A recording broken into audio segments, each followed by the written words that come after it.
Welcome to Brain Vision.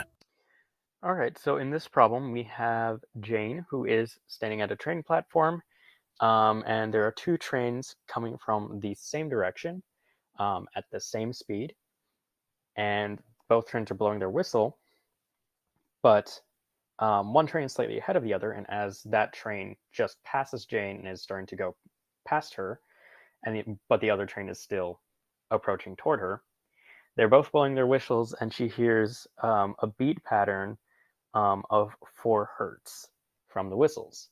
So first thing we can do is we can draw a quick diagram to kind of make this situation a little bit clearer. So if Jane is standing here, the point in time that we care about is when one train is going past her and is starting to go away from her. We'll call this train 1, and then the other train is still coming towards her, and we'll call that train 2. So when one train has gone past her and is starting to go away from her, but the other train is still coming towards her, they're both blowing their whistles, and then the beat pattern that she hears has a frequency of 4 hertz. So we'll call that F sub B is equal to 4.00 hertz. And we're also told that the trains are moving with the same speed, and that speed is 8.00 meters per second. And from this information, we're supposed to figure out what the frequency of the train horn is. So we need to do some stuff with Doppler effect, calculating frequencies from the Doppler effect first. But one more thing that we can write down is that this velocity v is actually the velocity of these sources. So we can say that as v sub s, and then the velocity of the speed of sound is 343 meters per second, because we haven't been told otherwise by the problem.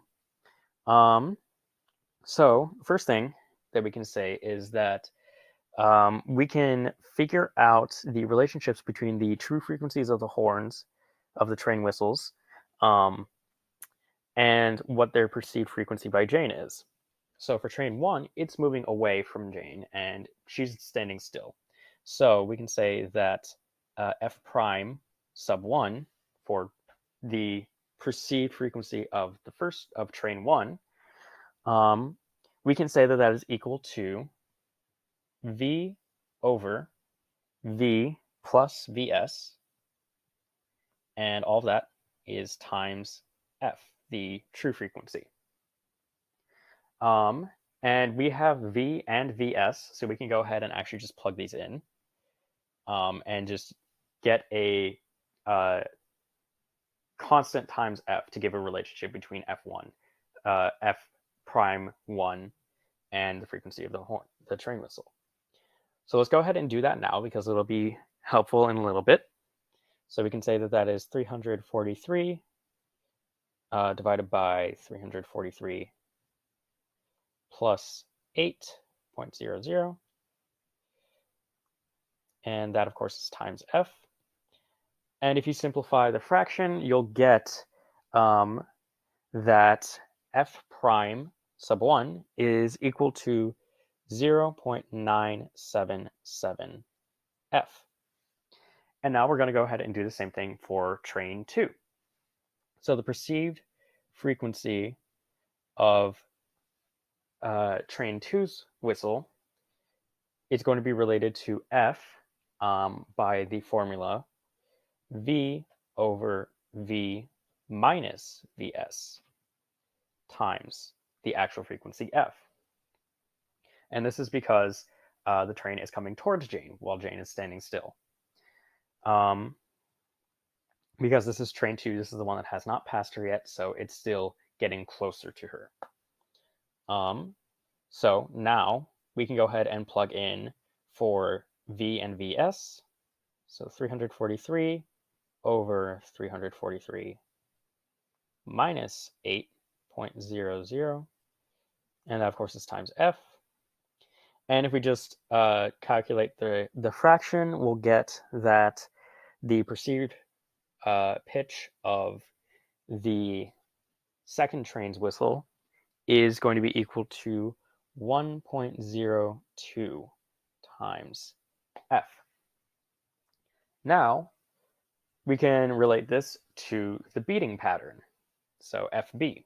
So FB is equal to, the higher pitch, the frequency of the higher pitch minus the frequency of the lower pitch.